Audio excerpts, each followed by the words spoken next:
life, love, and pop culture. Hi, I'm Danielle Delgado. I'm ZMNY, and you guys are watching Life, Love, and Pop Culture.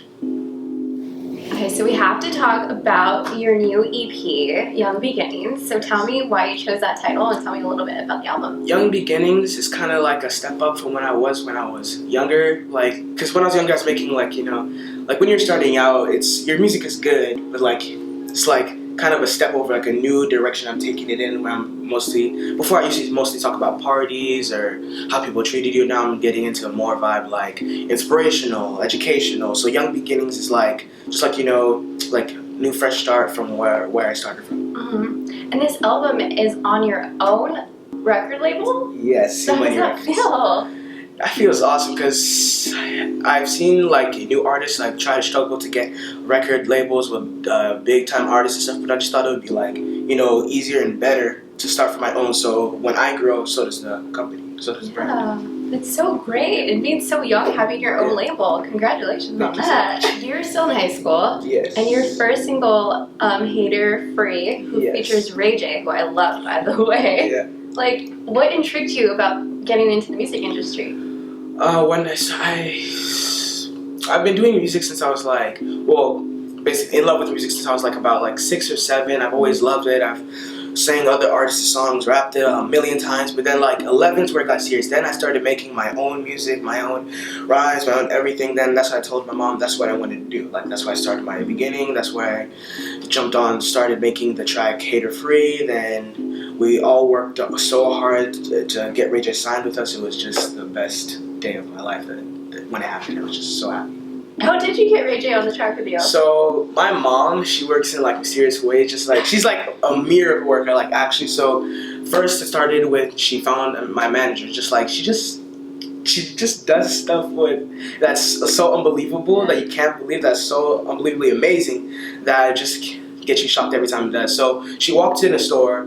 I think she recognized him from somewhere because he's also a comedian, a Nigerian comedian. But then, so she recognized him. She starts getting together with him. She starts talking about me, then introducing me. Then next day he comes to my house. Then next thing you know, he's my manager.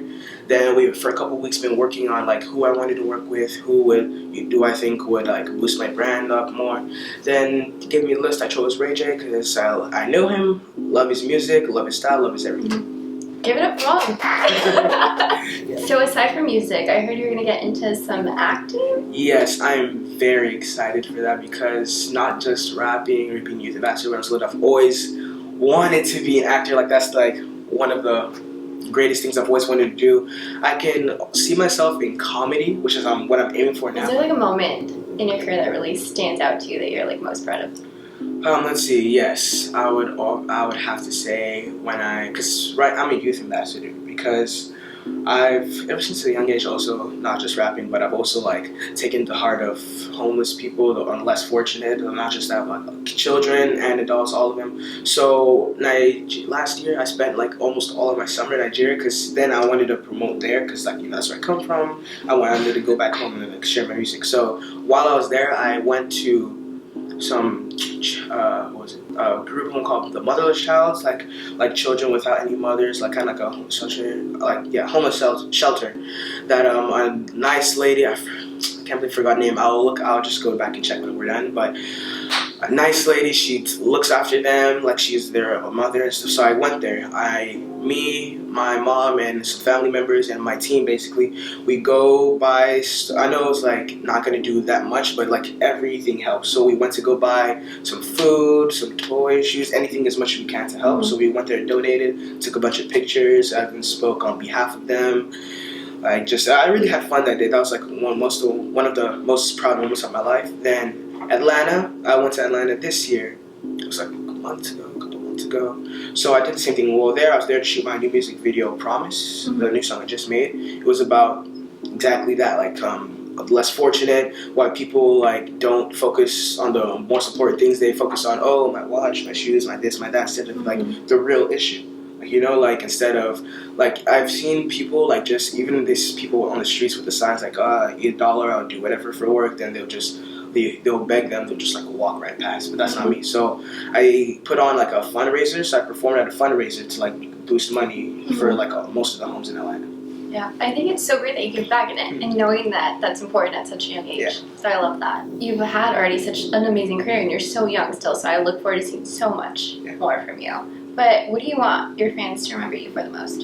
I want them to remember me for what I stand for, my brand, and my style of rap, because not just because my mom told me this, but I know I'm like a different type of rapper. I don't always, like, I've seen a bunch of rappers to say, like when the beginning starting, like, I'll always stay like this, nice loyal, but now they're all vanity, this, that. I love them all though, don't get me wrong, but mine is like a clean type of rap, but also like a type of style and flow everybody can get into, love, like all ages, not even just kids. Like I'm shooting for all ages, like adults, teens, like all of it. Everybody. I want to remember it for my music.